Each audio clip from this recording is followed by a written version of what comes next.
नमस्कार दोस्तों, आज की वीडियो में आपका फिर से स्वागत है। आज हम बात करने वाले ईमेल मैसेजिंग के बारे में। ईमेल एटिकेट क्या होते हैं, ईमेल के पार्ट क्या होता है, किस तरह से आपको ईमेल लिखनी होती है, एक स्टूडेंट के लिए ईमेल का कितना महत्व रहता है, ये सारी बातें हम इस जो वीडियो में जानेंगे। ईमेल से आप क्या क्या कर सकते हो, ईमेल आपके कहाँ काम आएगा और ईमेल से आपके सॉल्यूशन कैसे हो सकते हैं। आप किसी इंस्टीट्यूशन को मेल करना होता है तो आप वो कैसे कर सकते हो, तो यही इस वीडियो का मकसद रहेगा। तो चलिए हम अपना सॉफ्टवेयर ओपन कर लेते हैं। जैसे कि ईमेल एक एप्लीकेशन है, प्ले स्टोर पे भी आपको मिल जाएगी और हर फ़ोन में सबके पहले से ही जीमेल नाम की जो ऐप होती है ओपन रहती है, मतलब कि इंस्टॉल रहती है, वो बाय डिफ़ॉल्ट रहती है। तो आपको email, Gmail, Outlook, Yahoo mail, Hotmail, आप इन सभी सॉफ्टवेयर का यूज़ कर सकते हो। ठीक है, आपको जिनको कंप्यूटर की नॉलेज है उन्हें ज़्यादा अच्छे से समझ आएगा, जो पहली बार देख रहे हो उसको ध्यान से देख लीजिए। ठीक है, तो देखिए यहाँ पे कंपोज लिखा आ रहा है, आप चाहो तो इसको नीचे कर दीजिए। तो देखिए इस तरह से कंपोज लिखा आ रहा है, यहाँ पे देख सकते हैं आप।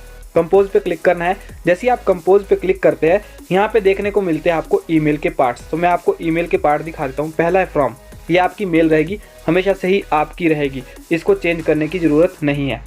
उसके बाद है टू, यहाँ पे आपको उसकी मेल डालनी है जिसको आप मेल कर रहे हो। तो जैसे कि मैं यहाँ पे एचपीयू को कर रहा हूँ, तो आपके पास वो वैलिड ईमेल एड्रेस होना चाहिए। तो मैं एचपीयू का मेल एड्रेस है, इसका जो लिंक है मैं डिस्क्रिप्शन में दे दूंगा क्या है, और जो कॉन्टैक्ट है वो भी मैं आपको पूरी वीडियो बना रखी है मैंने एचपीयू के बारे में। तो एचपीयू का तो आपको यहाँ से मेल मिल जाएगा, जिसको करना है आपको उसका मेल चाहिए सिर्फ। उसके बाद है आपका सब्जेक्ट, और इसके नीचे जो कंपोज ईमेल आ रहा है ये होता है आपका बॉडी। ठीक है, तो इनका अलग अलग महत्व होता है। अगर आपने ये मेन दो चीज़ें सीख ली तो आपकी जो मेल है उसका रिप्लाई आपको ज़रूर आएगा, आपकी जो सॉल्यूशन है उसको देरी नहीं लगेगी आप तक पहुंचने में। देखिए ईमेल के पार्ट्स में आपको बता देता हूँ। देखिए पहले होती है सब्जेक्ट लाइन, जो मैंने आपको सब्जेक्ट दिखाया। फिर जो आपका बॉडी में आता है ये चार चीज़ें आती है। देखिए सैल्यूटेशन या ग्रीटिंग जो शुरू में होता है, उसके बाद आता है आपका बॉडी जो आपका मेन प्रॉब्लम है या फिर जो भी आपकी मेल होती है रिगार्डिंग जिसके भी। उसके बाद आता है आपकी क्लोजिंग कैसे होती है, सिग्नेचर होते हैं और अटैचमेंट होती है। तो ये सारी मैं आपको लाइव करके दिखाऊंगा। ये जो मैंने आपको दिखाया ये होते हैं ईमेल एटिकेट्स की, ईमेल को कैसे लिखा जाता है। तो ये आपके किसी टॉपिक लिखने में भी काम आएंगे। अब किसी को मेल कर रहे हो तो उसमें भी काम आएंगे, और अगर आपको एचपीयू को मेल करना है तो आप इसी तरीके से कीजिएगा। ठीक है, यहाँ पे सब्जेक्ट लाइन में आपको लिखना होता है, सब्जेक्ट आपका क्लियर होना चाहिए, क्योंकि जैसे जो आपका सब्जेक्ट होता है वो आपके फ्रंट लाइन में शो होता है। देखिए यहाँ पे लिखा है रिक्वेस्ट फॉर आरएमई अप्रूवल। तो देखिए ये जो यहाँ पे दिखाई दे रहा है, अगर कोई रैंडम बंदा इस पे क्लिक करेगा तो उसको पहले से पता है कि इस मेल के अंदर क्या होने वाला है। तो जिसको मेल गई है वो पहले देख लेता है कि इस मेल में क्या है। अगर आप कुछ नहीं भेजते तो यहाँ पे नो सब्जेक्ट आता है, तो काफ़ी सारे लोग जो इस पे क्लिक नहीं करते हैं, इसलिए सब्जेक्ट लिखना काफ़ी ज़्यादा ज़रूरी हो जाता है। तो मैं यहाँ पे सब्जेक्ट लिखूँगा। देखिए आप इस तरह से लिख सकते हैं request for RME registration approval, कि आपको आरएमई के अप्रूवल के लिए जो आप ये रिक्वेस्ट भेज रहे हो। तो उनको पहले ही पता लग जाएगा कि ये आपकी मेल का सब्जेक्ट है, तो वो समझ जाएंगे कि किस पर्पज़ से आप मेल कर रहे हो। तो और इसमें आपको ध्यान रखना है कि सभी कैपिटल लेटर लिखिए, जो आपके फॉर इसको छोड़ के, क्योंकि जो आपकी मेन चीज़ें उसको आप कैपिटल में लिखना है। अभी ईमेल में फॉर्मेटिंग भी होगी, वो भी मैं आपको बताऊँगा। तो मैंने आपको पहला स्टेप बताया था सैल्यूटेशन, या इसको बोलते हैं रिगार्डिंग, मतलब कि आप किसी के प्रति आदर भाव दे रहे हो। तो आपको सबसे पहले जैसे आप लिखते थे डियर सर, इधर भी आपने वैसा ही लिखना है। यहाँ पे भी आपको इसी तरह से लिखना है, लेकिन आपकी जो लैंग्वेज है वो थोड़ी प्रोफेशनल होनी चाहिए। तो रिस्पेक्टेड आपको यहाँ पे सर लिखना है, और ऑब्लिक लगा के आप यहाँ पे मैडम भी लिख सकते हो। तो इस तरह से आप लिख सकते हो। देखिए ये हो गया। आप चाहो तो इसको सेकंड लाइन पे भी ले जा सकते हो और यहाँ पे कॉमा का यूज़ कीजिए। उसके बाद एक लाइन छोड़ सकते हैं आप, या फिर डायरेक्टली कंटिन्यू कर सकते हो। यहाँ पे आएगा आपका मैटर। अब आता है बॉडी पार्ट जो मैंने आपको दिखाया था। तो आपका यहाँ पे मैटर स्टार्ट हो जाता है। यहाँ पे आपको मैटर लिखना होता है कि मैं यहाँ से हूँ, या फिर मेरा नाम ये है, इस कॉलेज से हूँ, और जो मेरी प्रॉब्लम ये है। आपको प्रॉब्लम ब्रीफली डिस्क्राइब करनी है, मतलब थोड़ा बहुत आप उस प्रॉब्लम के बारे में लिख सकते हो कि मुझे ये प्रॉब्लम आ रही है, तो आरएमई अप्रूवल चाहिए। तो इसके रिगार्डिंग मैं यहाँ से लिख लेता हूँ। अगर आपको इंग्लिश में लिखना नहीं आता, चाहो तो आप हिंदी में भी लिख सकते हो, ऐसी कोई बात नहीं है। अगर आपको इंग्लिश में लिखना है जैसे कि स्टैंडर्ड ईमेल होता है, देखिए आपके पास ये जो दिख रहा है कीबोर्ड है, इसका नाम है जी बोर्ड, ये भी गूगल का ही है। तो आपको करना क्या है कि यहाँ पे आप सामने देख सकते हो कि यहाँ पे ये जो बटन है इसका नाम है ट्रांसलेशन। इस पर क्लिक करोगे और लैंग्वेज को आप यहाँ पे हिंदी कर लीजिए। अब आप जो भी हिंदी में लिखोगे वो इंग्लिश में आ जाएगा। जैसे कि मैंने लिखा है आज, तो देखिए आज को इसने टुडे लिख दिया, यहाँ पे लाइव ट्रांसलेट कर रहा है। तो जैसे ही आप इसको लाइव ट्रांसलेट लगा देते हो तो आप पूरी लाइन लिखिए, तो ये यहाँ पे जो आपकी जो प्रॉब्लम है उसको ट्रांसलेट करना शुरू कर देगा। तो आप मेल यहाँ पे हिंदी में ट्रांसलेट करके भी इंग्लिश में लिख सकते हो। तो मैं यहाँ पे लिख लेता हूँ। मैंने आपको समझाने के लिए सिर्फ 3 लाइन लिखी है, आप चाहो तो यहाँ से 6 से 20-25 लाइन तक लिख सकते हो, पर 25 भी ज़्यादा होगी। 6 से 15 लाइन तक आप सफिशिएंट लिख सकते हो, ताकि वो उनको पढ़ने में भी ज़्यादा दिक्कत ना आए कि आप लंबा सारा पैराग्राफ ना लिखें। ठीक है, तो ये आपने अपनी मेजर प्रॉब्लम है जो यहाँ पे डिस्क्राइब कर दी है। उसके बाद आपको क्या लिखना होता है, kindly request your attention to this matter. तो आप लिख सकते हैं कि मेरे इस विषय पे आप विचार कीजिए और जो इसका जो समाधान जल्दी से जल्दी दीजिए, यहाँ पे ये लिखे। फिर उसके बाद आप थैंक यू करें, आप उनके लिए थोड़ा सा सम्मान प्रकट करें कि आपने जो टाइम दिया है। तो आपको हिंदी में बना के लिखना है, ट्रांसलेट कीजिए। और अगर आपको ये भी नहीं आ रहा तो मैं इस पर डिटेल वीडियो बना दूंगा कि आपको लिखने की ज़रूरत नहीं है, आपकी सारी प्रॉब्लम का एक ही सॉल्यूशन हो जाएगा।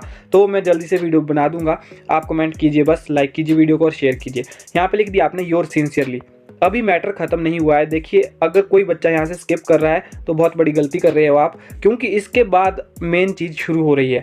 देखिए, ये तो आपने लिख लिया है कि आपका ये प्रॉब्लम है और आप इसको सॉल्व कीजिए, लेकिन आप हो कौन ये तो आपने उनको बताया नहीं, तो इसलिए आपको ये डिटेल भी देनी है। मैंने देखा है बहुत सारे बच्चे ये चीज़ नहीं लिखते हैं कि ऑल माई जो एजुकेशन इन्फॉर्मेशन है, अगर जिस भी पर्पज़ से लिख रहे हैं तो आप अपनी इन्फॉर्मेशन ज़रूर दीजिए कि आप कौन है, कहाँ से है, ताकि वो समझ सके कि आप कौन है। तो उसके बाद आपको ये लिखना है। और अगर आप HPU को मेल कर रहे हैं तो उसके लिए मैं आपको बता दूं कि आपको name, class, degree type, regular correspondence या private, college name, university roll number, RME registration number और कॉन्टैक्ट नंबर, ये डिटेल मैंडेटरी है, आपको भेजना ही भेजना। आप चाहो तो यहाँ पे एक कॉलम ऐड कर सकते हो, आधार नंबर, अगर कोई बहुत ज़्यादा मेजर प्रॉब्लम है, या फिर 10th का रोल नंबर, तो वो सारी चीज़ें आप इसमें ऐड कर सकते हो आपकी प्रॉब्लम के अकॉर्डिंग। RME में इससे ज़्यादा कोई ज़रूरत नहीं है, तो आप ये चीज़ें भरिएगा। तो आपको इस तरह से अपनी मेल लिखनी है। अगर आपने मेल तो लिख ली है, लेकिन इसको और ज़्यादा अट्रैक्टिव बनाना है, उनको ज़्यादा आपके इसमें दिमाग लगाने की ज़रूरत ना पड़े, तो आपको करना क्या है, देखिए नेम पे क्लिक करना है और यहाँ पे आपको ऑप्शन दिख रहा होगा फॉर्मेट का, फॉर्मेट किया और यहाँ पे बोर्ड कर लिया। पहला बोर्ड है, दूसरा इटैलिक से ये ऐसा हो जाता है, और अंडरलाइन, किस चीज़ को अंडरलाइन करना चाहते हो वो भी हो जाता है। और इसमें कलर भी आप कर सकते हो। बेसिकली आपको कलर ज़्यादा नहीं करने हैं, क्योंकि अगर आप ऑफिशियल मेल लिखते हो किसी इंस्टीट्यूट को तो आपको कलर वगैरह नहीं करने होते हैं। ठीक है, तो जैसे आपने नेम को किया है वैसे आपको ये जो पहली डिटेल है आपने इसको सिर्फ इन्हीं को बोर्ड करना है, ताकि पता चले कि आप नेम लिख रहे हो, डिग्री टाइप लिख रहे हो, इन सभी को आपको बोर्ड करना है।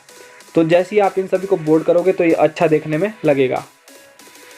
इसके बाद आप क्या कर सकते हो, देखिए जो आपका लास्ट नंबर है, तो देखिए इस तरह से आप इसको ड्रैग करके या फिर इसके बीच स्पेस डाल के इस तरह से इसको आगे कर सकते हैं, ताकि ये देखने में काफ़ी ज़्यादा आसान लगे, अच्छा लगे और अट्रैक्टिव लगे। तो इससे आपको क्या है कि रिप्लाई आने की ज़्यादा संभावना है। तो इस तरह से आप इसको कर सकते हैं। अच्छे से आपको इसको सेट करना है। अगर आप कंप्यूटर का यूज़ कर रहे हो तो टैब दबा के भी इसका यूज़ कर सकते हो। तो देखिए ये सारी चीज़ें हैं, आपको अच्छे से मेल लिखनी होती है। और जो मैंने यहाँ पे आपको बताया कि थैंक यू फॉर, ये रिगार्ड्स में आ गया, तो इसके बाद आपकी पर्सनल इन्फॉर्मेशन आ गई और यहाँ पे आपको अपना नेम लिखना होता है, जो भी आपका नेम है, मतलब कि एज ए सिग्नेचर की आप ये मेल भेज रहे हो। उसके बाद एक मेन चीज़ मैंने लिखी थी अटैचमेंट, तो वो क्या चीज़ होती है, देखिए यहाँ पे आप ये पेन जैसी देख रहे होंगे, इसका नाम है अटैचमेंट। तो इस अटैचमेंट पे क्लिक करोगे तो ये ड्राइव पे क्लिक हो गया अभी, तो इस पे अटैचमेंट पे क्लिक करोगे, अटैच फाइल पे क्लिक करोगे तो आपका फाइल मैनेजर ओपन हो जाएगा। फाइल मैनेजर जैसे ही ओपन होगा, आप अपनी फ़ोटो है जो अभी आपने स्क्रीनशॉट लिया है अपनी प्रॉब्लम का, या फिर जो भी आपके प्रॉब्लम आ रही है आप उसका स्क्रीनशॉट भी अटैच कर सकते हो, एक वीडियो भी अटैच कर सकते हो, बस वो 25 MB से कम होना चाहिए। तो आपको करना क्या है, जैसे ही आपको यहाँ पे आपने ये ओपन किया तो आप इस पर क्लिक कीजिए, कोई भी आपका स्क्रीनशॉट है आप उसके यहाँ पे ढूंढ सकते हैं। तो मैंने फ़िलहाल इसका थंबनेल, जो वीडियो का थंबनेल है वही अटैच कर दिया है। तो इससे आप क्या कर सकते हैं कि इसको भेज सकते हैं। अब ईमेल का मैं आपको फ़ायदा बताऊं, मैंने बैक किया, यहाँ पे बैक करने के बाद कुछ नहीं हुआ, ये ड्राफ्ट में सेव हो गया। मैंने अभी तक भेजा नहीं था, जो मैंने इसमें किया है वो सारी चीज़ें सेव हो चुकी है। अब आपको इसमें कुछ भी चेंज करना हो तो यहाँ पे एडिट बटन पे क्लिक करो और इससे आप इसमें जो चेंजेस कर सकते हो। आपको लगता है मेल अच्छे से है, तो अब आप भेजने का टाइम भी होता है। देखिए जो ऑफिस होते हैं वो 10 बजे से 4 बजे तक या 5 बजे तक खुले होते हैं, तो आप ट्राई करो कि 10 से 12 के बीच, फिर 2 से 4 के बीच भेजो मेल, ताकि जैसे ही ऑनलाइन आए तो फ्रंट पे आपका मेल शो हो। अगर आपका मेल फ्रंट पे होगा तो वो जल्दी रिप्लाई की आपको संभावना हो जाती है। अगर आपका जो मेल है नीचे चला जाता है और उसके बाद किसी और के मेल आते हैं तो आपको प्रेफरेंस कम मिलेगी। तो ऐसा है कि आपको किस टाइम पे मेल करना चाहिए, मैंने आपको ये भी बता दिया है। इस तरह से आपको मेल करना है। और मेल लिखने के लिए अगर आपको इतना दिमाग नहीं लगाना है, ट्रांसलेट भी नहीं करना है, तो उसके लिए मैं अलग से एक वीडियो बनाऊंगा कि आप कैसे कर सकते हैं, और उस वीडियो में आपके बहुत सारे क्वेश्चन कवर हो जाएंगे।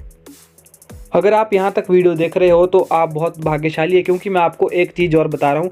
जैसे आप काफ़ी सारी चीज़ें आप अपने फ़ोन में इंस्टॉल कर देते हो तो फ़ोन का स्पेस काफ़ी ज़्यादा हो जाता है। काफ़ी सारे बच्चे जो गूगल मीट का यूज़ करते हैं उनकी ऑनलाइन क्लासेस के लिए, वो उसको इंस्टॉल करते हैं। आपको इंस्टॉल नहीं करना है, सिंपल देखिए यहाँ पे मेल है और यहाँ पे आपको गूगल मीट का ऑप्शन दिखाई देता है। तो आपने सिर्फ यहाँ पे जो कोड है वो कॉपी करके डालना है, या फिर न्यू मीटिंग आप यहाँ से बना सकते हो। लिंक पे क्लिक करोगे तो जीमेल से भी आपका लिंक यहाँ पे ओपन हो जाता है।